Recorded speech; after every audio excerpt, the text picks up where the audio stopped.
Saya muda dan saya bangga berbahasa Indonesia.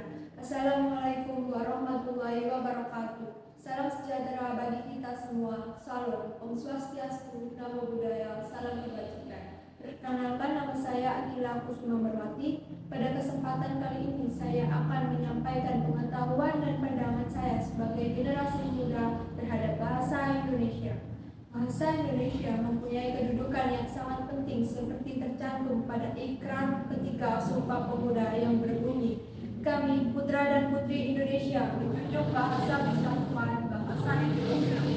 Ini berarti bahwa bahasa Indonesia berkedudukan sebagai bahasa nasional, kedudukannya berada di atas berbagai bahasa daerah. Dan saya tentunya bangga sekali berbahasa Indonesia. Pada dasarnya, bahasa memiliki fungsi-fungsi tertentu yang digunakan berdasarkan kebutuhan, yakni sebagai alat untuk mengekspresikan diri, sebagai alat untuk berkomunikasi, sebagai alat untuk mengadakan integritas dan beradaptasi sosial dalam lingkungan atau situasi tertentu, dan sebagai alat untuk melakukan kontrol sosial. Derasnya arus globalisasi di dalam kehidupan kita akan berdampak pula pada perkembangan dan pertumbuhan bangsa sebagai sarana pendukung pertumbuhan dan perkembangan budaya. Namun sayang, banyak generasi muda saat ini atau yang kerap kita sebut generasi kekinian terkesan kehilangan identitasnya sebagai bangsa Indonesia. Salah satunya tercermin dalam budaya pergaulan sehari-hari, khususnya penggunaan bahasa terkesan malu. Generasi kekinian merasa bahasa Indonesia tidak sekeren dan tidak segaul bahasa Inggris atau bahasa asing lainnya. Padahal bahasa Indonesia memiliki banyak hal yang membuat kita sepantasnya bangga. Berikut 5 alasan yang akan membuat kita bangga berbahasa Indonesia. Yang pertama, bahasa Indonesia sebagai bahasa persatuan diraih dengan perjuangan. Berjanji terhadap Ibu Pertiwi selalu menjunjung tinggi bahasa Indonesia sebagai bahasa persatuan. Proses ini tidaklah mudah. Para pemuda Indonesia harus terbelenggu oleh kaum imperialis dan kolonialis, mengalami penghinaan dan penindasan, terinjak harkat dan martabatnya selama ratusan tahun. Ketika keberanian muncul, para pejuang tanah air mendeklarasikan bahasa Indonesia sebagai bahasa resmi untuk mengangkat kembali harkat dan martabat bangsa Indonesia. Harga yang harus dibayar saat itu tidaklah mudah. Yang kedua, bahasa Indonesia berasal dari bahasa Melayu. Salah satu keputusan Kongres Bahasa Indonesia 2 tahun 1954 di Medan adalah bahasa Indonesia berasal dari bahasa Melayu. Bahasa Indonesia berkembang dari bahasa Melayu yang sejak zaman dulu sudah digunakan sebagai bahasa penghubung Pulau French.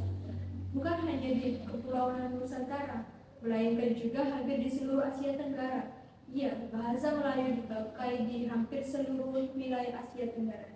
Maka tak heran apabila kita masih bisa berkomunikasi dengan orang Malaysia, Brunei Darussalam, dan Singapura. Dan hanya itu, beberapa kosakata bahasa Indonesia yang satu rumpun dengan bahasa Melayu memiliki kemiripan dengan bahasa Filipina. Misalnya, ako atau aku dalam bahasa Indonesia dan gulong atau gulung dalam bahasa Indonesia. Yang ketiga, bahasa Indonesia adalah bahasa yang sangat kaya. Seperti yang disinggung sebelumnya, bahasa Indonesia berakar dari bahasa Melayu dengan daerah Riau sebagai pusatnya. Namun seiring waktu berjalan, bahasa Melayu mendapat banyak pengaruh dari pedagang dari Arab, Tiongkok, India, dan sebagainya. Ini yang pada akhirnya memperkaya kosakata bahasa Melayu yang mempengaruhi banyak kosakata dalam bahasa Indonesia. Tak cuma bahasa asing, ratusan bahasa daerah terdapat di Nusantara yang sedikit banyak mempengaruhi pendaraan bahasa Indonesia itu sendiri.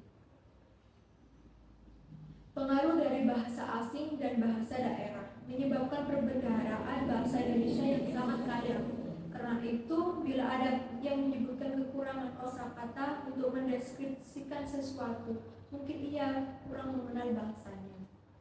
Yang keempat, bahasa Indonesia adalah bahasa yang mudah sekaligus unik. Setiap bahasa memiliki ciri dan kekhasan sendiri, demikian juga dengan bahasa Indonesia. jika dalam bahasa Inggris kamu harus mengingat-ingat bentuk perubahan verbal lampau, dan saat ini dalam bahasa Indonesia kamu bebas dari kewajiban itu. Bagaimana? Mudah kan? Tapi jangan keburu senang. Kerumitan bahasa Indonesia bukan terletak pada unsur sintaksis dan gramatikal. Keseluruhan bahasa Indonesia akan dimulai ketika kita belajar pembentukan kata dan maknanya. Misalnya, apa beda pertumbuhan dan penumbuhan? Atau bernyanyi dan menyanyi? Tak usah bule, penutur asli saja mungkin masih kebingungan mengenai perbedaan ini. Yang kelima, bahasa Indonesia juga dipelajari bangsa lain, tak hanya di dalam negeri. Bahasa Indonesia ternyata juga dipelajari oleh banyak negara di dunia. Menurut Brilionet, setidaknya ada 4 universitas besar dunia yang memiliki mata kuliah bahasa Indonesia, yaitu Tokyo University of Foreign Studies dari Jepang, University of Southern Queensland dari Australia, Taras Shevchenko National University of Kiev dari Ukraina, dan Hankook University of Foreign Studies dari Korea Selatan. Mahasiswa Australia misalnya mengatakan motivasinya ingin belajar berbahasa Indonesia karena tertarik dengan budaya Indonesia, sekaligus ingin memperdalam pengetahuan tentang Indonesia.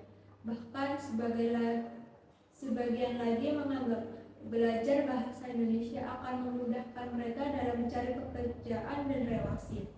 Tak hanya itu, pemerintahan dari Ho Chi Minh City, Vietnam bahkan mengumumkan bahasa Indonesia menjadi bahasa kedua di negara itu secara resmi pada Desember tahun 2007. Sekian dari saya. Apabila ada salah kata atau pengucapan, saya mohon maaf. Saya akhiri. Wassalamualaikum warahmatullahi wabarakatuh.